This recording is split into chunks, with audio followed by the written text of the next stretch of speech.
Getting ready for the long haul. This isn't just about this pipeline. This is about everything. They're getting houses ready. They're finding out who's going to be there and who's going to stand for the whole time. Making sure that you are getting out there, whether you can go or not. Get out there and tell people about it. The more people know about it, the more the word is going to be spread and the more people are going to be appalled. It's amazing to hear what's happening.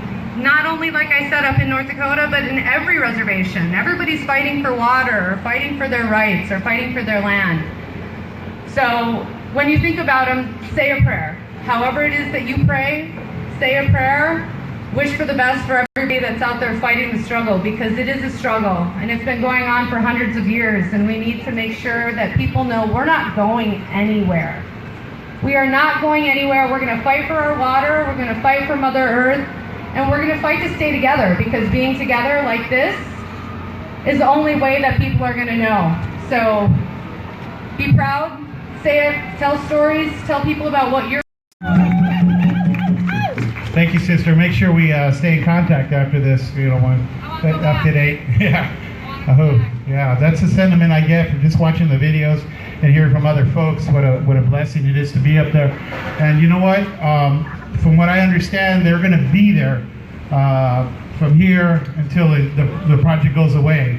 So that means it might be going through winter time, and I think especially then is when we really need to be there after the good weather leaves. You know, there's going to be some really cold temperatures there and whatnot, but we're going to really need folks to show up there as well. So I'm probably looking at that time myself to go out there during the winter.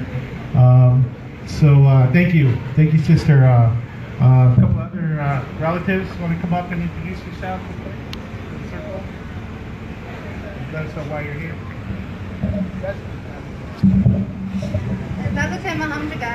My name is Ashley. I'm from Camp Verde, Arizona, and I just recently moved to Los Angeles to go to college.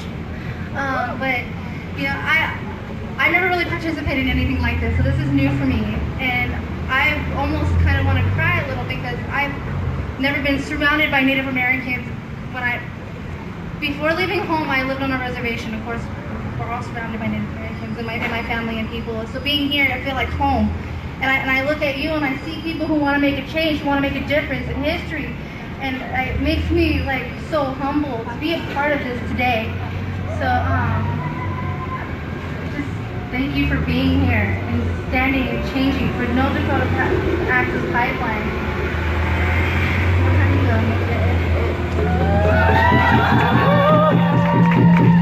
I didn't get your name again, sister. What's your name again? Thank you, Ashley. And Mama, right here. Come up here real quick. Lagote, Shagayu, Jose, Tesparo, Jose, Yavapai Apache Nation, Jose, Arizona. My name is Tess Potter, and I'm from the Yavapai Apache Nation of Arizona. Again, we just moved out here 2 months ago to go to school, and the solidarity here today is amazing. And the most important message that I want to say today is that this planet is our mother. She sustains us from the very beginning of time. She gives us life, and we cannot, you hear me speaking this all day, we cannot drink the ocean water. We can only drink natural water. And fossil fuels is a lie. You've been deceived your whole lives to believe that fossil fuels is the only way that we can create energy. We have a lot of ways to create energy. So the other thing I wanted to say was that my ancestors prepared a life to make sure that I was okay, that my generation would have a place to live. And that burden is upon you as well, to save this planet for your children and your grandchildren. Imagine this mother that we live on. I call my Mother Earth. Imagine watching your mother being abused every day, being beaten, being bled. That's what we're doing. She's our mother, and we're watching somebody abuse her every day, making her bleed, taking from her body. And what happens when your mother dies? You have her, you don't have her anymore. But this is even more intense because she's a planet. This is our home. This is not something to be taken lightly. So I ask you today as a Native American to help me protect this land that the Creator made. It's very serious and it's very intense. So as you leave here today, I ask that you go out and you inform your communities, you inform your family members. Whether they care or not, it's not your problem. Your agenda today is to share the knowledge of no DAPL, share the knowledge of no fossil fuels. You know, some of you probably heard me say this again today, is what happens if we have an air spill? Destroys life. And here's another thought I thought of today. Everybody who knows how mechanics works when you need lubrication to turn a bearing, why is oil in the ground? Did it ever occur to anybody that that's what keeps the earth rotating? So we're taking that out of the earth. Who's to say the earth won't stop spinning? Maybe it's even more intense than we think. We're starting to see the earthquakes and everything happening. I have never heard my mother cry so loud for help from her children than I'm hearing in these last few months and days. She's calling out to her children and she's asking you, help me. I took care of you for so many generations. And now there is a sick generation that will not take care of me. And I'm asking you all to stand up today, tomorrow, and for the rest of your lives. Ishna, Ewa, Ewa,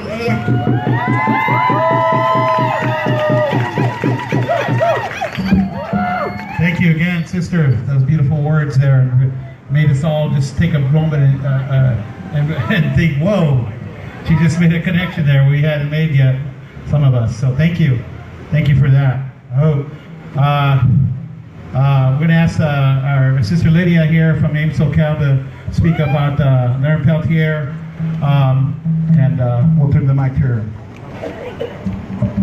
Thank you, thank you, thank you. It's an honor to be here and to talk about Brother Leonard. He just had a birthday, November 12th. We held an event at CNN because we take the news to CNN for them to know that we're here. And we make our own news because we connect with each other. And every time we're together, you know, just think about it. Look to your left, look to your right. All of your ancestors that come in your sweet sleep and kiss you on the forehead and whisper in your ears, that when you rise to the day and you rise to the occasion, that you do it better, because we're not made to fail. We're made to be resilient, and we're made to be connected, not disconnected. Not in cubicles and offices, and not by zip codes. We're the same people, not by area codes. That's the only difference between us, really.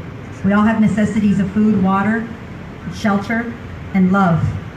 So with that, talking about Leonard, he was called upon at the res to, South Dakota, to actually protect the people, the grandmothers and the aunties, because there had been at the time 66, 67 murders, homicides that were not solved and nobody was really caring. And they had a goon squad that was basically deputized to beat Native people, kill Native people, and the people that were found, the killers were never charged. There was never any justice. So what happened one day is some FBI agents came up on the res and were chasing somebody down who stole cowboy boots. And they started the shooting. When the men went down into somewhat could be described as a ravine, they found the agents dead already. Somehow, out of the 3 men that were charged, 2 were basically left free. And Leonard was expedited from Canada to come back and face charges. And the FBI and the United States government does what they do, and they framed him. They even put up a woman and put the fear of creator in her and said, you know, if you don't say that you're Leonard Peltier's girlfriend, we're going to go ahead and handle your family. And they intimidated her, and they feared her. And she's a very simple woman, a lovely spirit, and trusting and not knowing. She went ahead and testified that she was Leonard's girlfriend. So all these trumped up charges, they do what they do, business as usual. 40 years later, he's still in prison. He's a political prisoner. And the key factor here, though, is that AIM back then learned about the Black Hills, knew that they were trying to sell, the government was trying to sell and buy the land right there, okay, the Black Hills. And the people said, no, we don't want to sell it. And so when AIM was getting mobilized and together and organizing about putting down some prayers about that, they had to basically have the front person, one person, and show the Native nations and all the people what they could do, what the government is capable of doing. And they put this man away for 40 years. His health currently is failing, and he needs all of us to call the White House, sign the petition online, find a way to support the legal foundation. There's about 2 or 3 of them, but any one of them is good because they're actually unifying, from what I understand, the conversation that I had just last Friday with the International Legal Defense for Leonard Peltier. There's Amnesty also. Amnesty now is actually putting the front fight to make sure that he is free.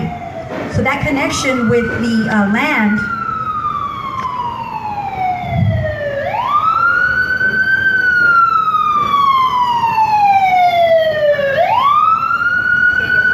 send a prayer to them to make sure that they're okay. The connection to that land back then, 46, 48 years ago, it's the same thing for Standing Rock. It's almost like you can't talk about Standing Rock without bringing up Brother Leonard, because there's generations who don't know who he is. He's a father, he's a grandfather, he's an uncle, he's an artist, he's a humanitarian, he's an activist. And the message on social media is being passed out right now. You can hear it for yourself. His words of joy and happiness that everyone is standing for Standing Rock. He's very, very happy about that. So in a way, it was a good birthday, but he still is where he is. We want him to be free. We want him to be with his community, with his tribe. We want him to enjoy the rest of his life, or whatever time he has, because his health is failing, and he is an innocent man. Thank you. Make sure you sign up on our listserv so in case they shut Facebook down, we'll know to get in touch with you. Thank you. Thank you, Lydia Ponce, my sister in the struggle here and the movement for his people's nations, for the environment, for all living creation. We say thank you for those words, and we send a shout out to Brother Leonard, who I say let's all in our minds real quick, just picture him being free, walking out those prison gates, going home to his family, alive and well in good spirits, and that it's going to happen before the end of this year. We call upon the heart and mind of Michelle Obama to speak to her husband late at night in their bed and tell them, free Leonard Peltier today. Oh, you see that? Oh, for Leonard. I don't know where my brother Kuno went, but we'll sing some songs here before we call it a day. So, I'm going to read the number to the White House. 202-456 quadruple 1, so 111. 202-456-1111. All right, so get that all in your phones right now. Make the call on your way away from here, and call every day to Leonard's Free. I also want to remember our relatives whose land, traditional land, this still is. Our Tonga relatives, our Chumash relatives slightly to the north, and to Tataviam folks up in San Fernando Valley, and Achaman, and all the other relatives that go towards the east, towards the desert. So Southern California, this is their land. This is where they've been since time immemorial. And without acknowledging them, we're not doing it as correctly as we can. Following protocol is very important in our culture. Different native tribes and whatnot, we follow the protocol, recognizing whose land this is.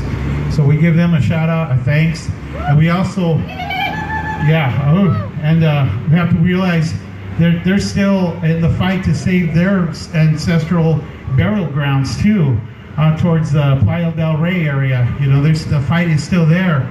There's been some victories, but still they desecrate the burial grounds of our Tonga relatives, and it's very upsetting too. So I know our Auntie Cindy Alvitria there reminds us that we have to keep an honor of those ancestors here, the Tonga relatives here, and Standing Rock is everywhere. I hope.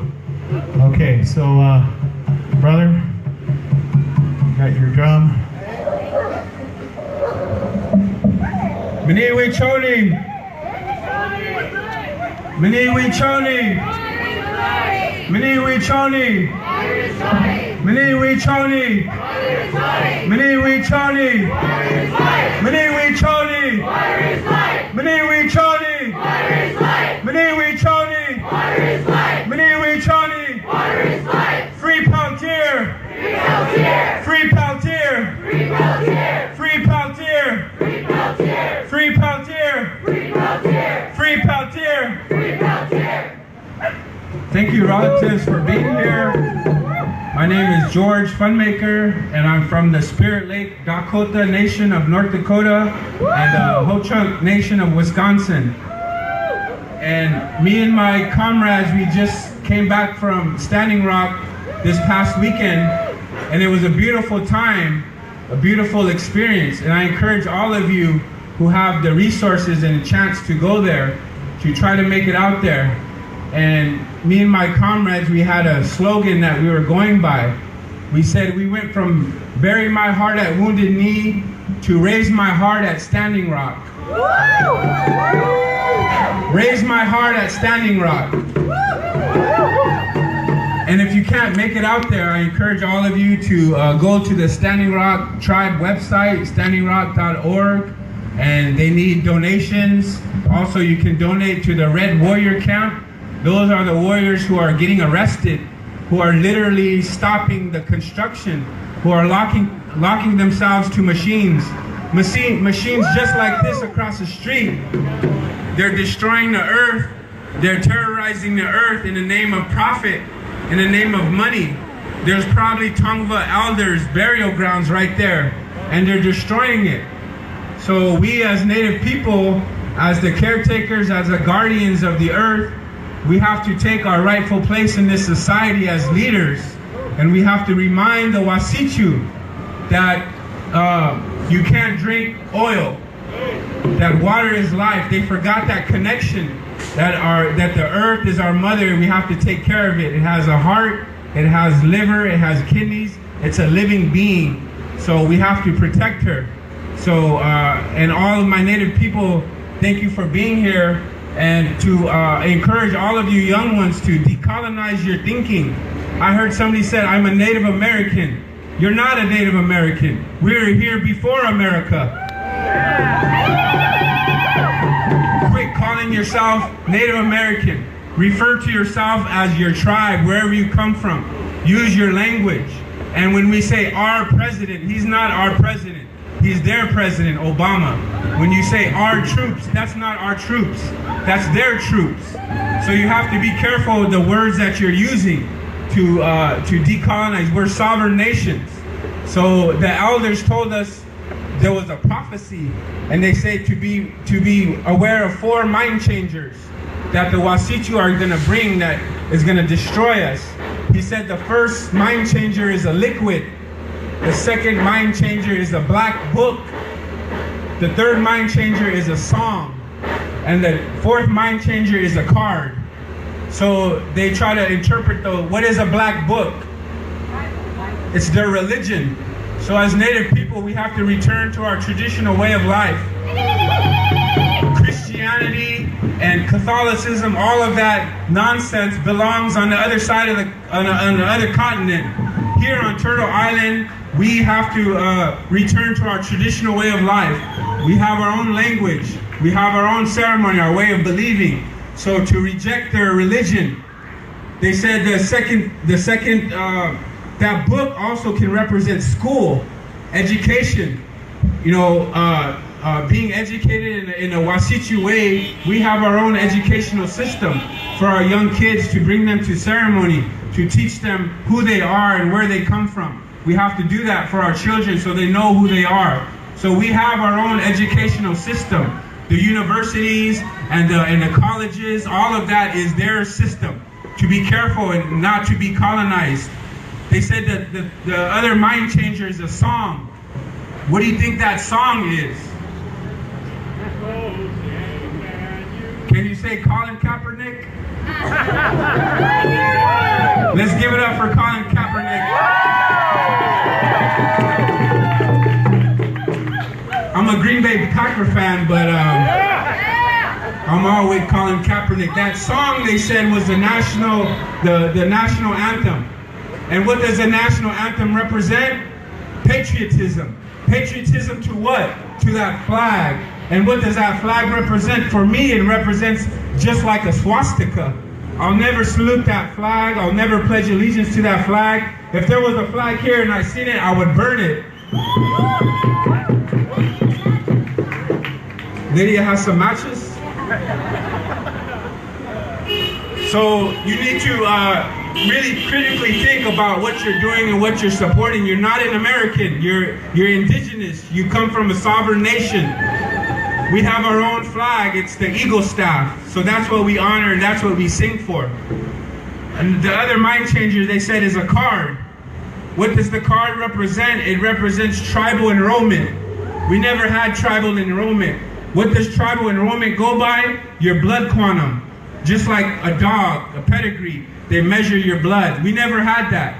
If you love the trees, if you love the earth, then you're Indian, you're indigenous. So we never had that blood quantum tribal enrollment. We have to get rid of that.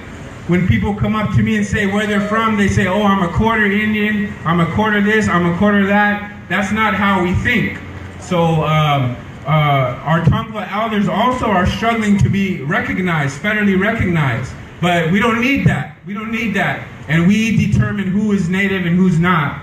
So I just wanted to share those words with you and say I love all of you, black, red, yellow, white. We're all related. We're all family. We're all connected to this drum.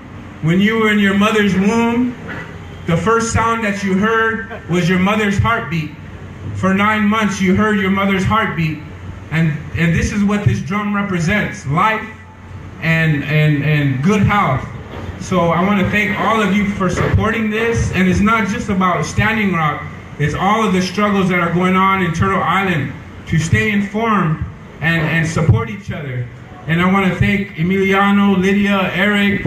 Where's Byron? Byron's right there? That's me. Thank you guys for organizing this. And Stephanie Mushrush, thank you guys for organizing this and bringing the people together.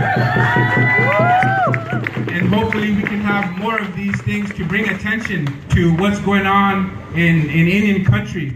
So the government, the society, they don't care about us. They don't want to report what's going on. But we're gonna come together anyways, and we're gonna make our voice heard, and we're gonna send our voice so the whole world can hear us. So thank you for being here. I want to sing this song, and this is the American Indian Movement song, and this is our anthem. All of the struggles that are going on, we want to remember the warriors that came before us: Russell Means, Clyde Belcourt, Dennis Banks, Leonard Crowdog, John Trudell, Vernon Belcourt, Carter Camp, Dan Wapipaw, all of these elders who went to Wounded Knee and were part of that struggle. And we owe a lot to them because they paved the way for us to be here today. So I want to share this song. So Aho Mitakia sir.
Choni!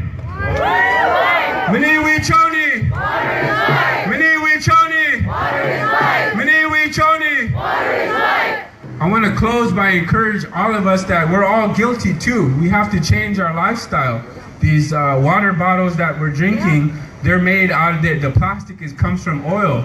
And we drive cars, and the t-shirts that we have on, the printing on it is oil-based. So we have to, you know what Gandhi said, change starts with ourselves. So I encourage all of you to make some lifestyle changes. I know it might be inconvenience for you, but to make a change, it starts with ourselves. And also they name banks that fund the pipeline. Bank of America, who has an account at Bank of America? I know I do, but it's inconvenient for me to close that account, but I'm going to do that. So I encourage you to do that also. Who has a bank account with Wells Fargo? Nobody has a bank account around here? Who has a bank account with Citibank? So we're all funding that pipeline. So we have to make a sacrifice too. Those brothers and sisters that I met with on the front lines that are locking themselves to the machine, that's ultimate sacrifice. They're sacrificing their life and their future. They're raised that charge up to a felony trespass for locking themselves up. So they're sacrificing for you so you can have clean water. So the least thing that we can do is also make sacrifices any way we can. So your bank account, your lifestyle, and maybe we all have to start driving Toyota Priuses or something. Or horses. I don't know, Emiliano could ride a horse. But thank all of you guys for being here. I love you. Keep the fight strong.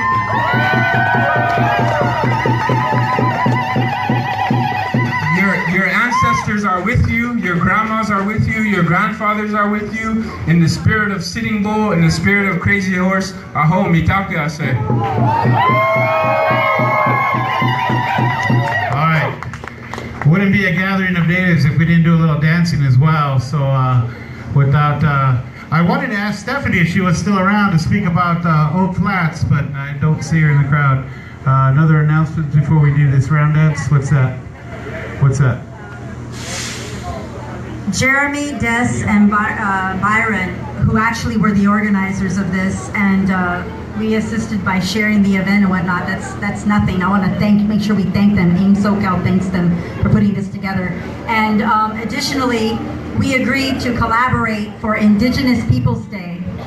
Now we have 2 dates. October 8th, we're either going to be at the Federal Building, or we're going to shut down Hollywood and Highland, or we're going to be at MacArthur Park. Hollywood and Highland. You're going to have to vote on Facebook. Okay, so I don't know there you are. Come up here, please. I don't know which website. So AIM-SoCal Facebook, you can add the community page. But without these guys, and I don't know where Byron is, I want to make sure that we call him up, brother, because you're shy. All right, Come, stop. Okay.